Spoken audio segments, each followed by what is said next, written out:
завтракlardan kofe. Bizni zavtriga qaranglar. Va zavtrigimiz вообще devnachi. Kofe, kechadan qolgan shokolad, yemaganman. Keyin chia choy. Kecha 2 ko'pka oldim. Anchadan beri mana tilim aylanayapti. Anchadan beri parhezimga qat'iyroq oyoq qilmaganligim sababli badanimni har qayerga allergiyalar to'shishni boshlagan. O'sha oldini olish uchun keyin bitta reklama syomkasi bu ideya yozgan. O'shanda sizlarga bir narsa aytib beraman. Tok kofe qanaqa kuni bitta reklama bo'ldi. Bitta joydan ozgina jamiyat uchun, xavfli emas, jamiyat uchun reklama qilishga arzimaydi, lekin mayli dedim, qilib beramiz dedim. O'shani ham to'g'ri yo'nalishda chiroyli qilib tatbiq qilib beramiz dedim. Keyin narxini so'rashdi. Men aytdimki $100. Minimal mana reytingimdagi blogerlar Toshkentda $200, $300 olishadi va Buxoro endi narx arzon bo'lgani uchun $100 dedim men. Keyin axlat tashasin, unday qilsin. Hop, tashadim. Reklamalarni men aytdim, axlatini ko'rsin dedim, boshqa qilsin dedim. Hay. Keyin qilsadan keyin aradan 2 soat, 3 soat o'tibdi.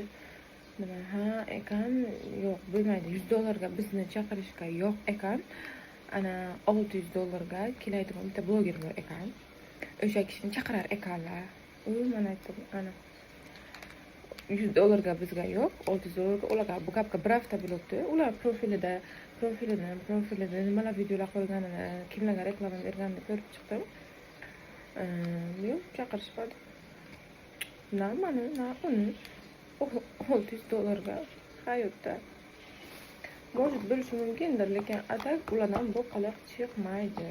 Chunki agar oldinroq chiqardi shu narsa, birinchi bo'lib unga vнимание berishardi, keyin esa menga. Chunki u mandan sal eskiroq bloger.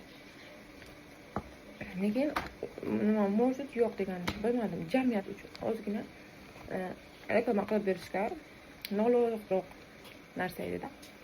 Umuman Buxoro sistemasiga mana shunaqa narsaga televizor nima deydi? Noto'g'ri, yengil qarashadi. Lekin Toshkentda unaqa emas. Toshkentga nimalar hurmat qilishadi. Nima o'shanga yarasha narxlar ham qo'yishadi. Buxoroga umuman unaqa emas. Shu narsa odamni achchig'ini keltiradi.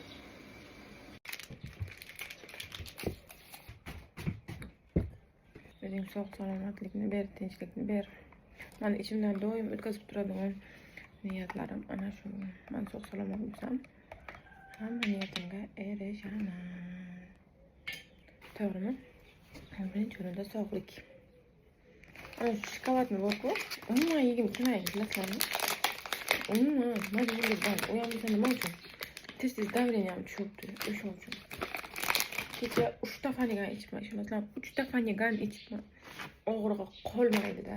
Umuman qolmaydi prям. Bilmayman nima bo'libdi menga.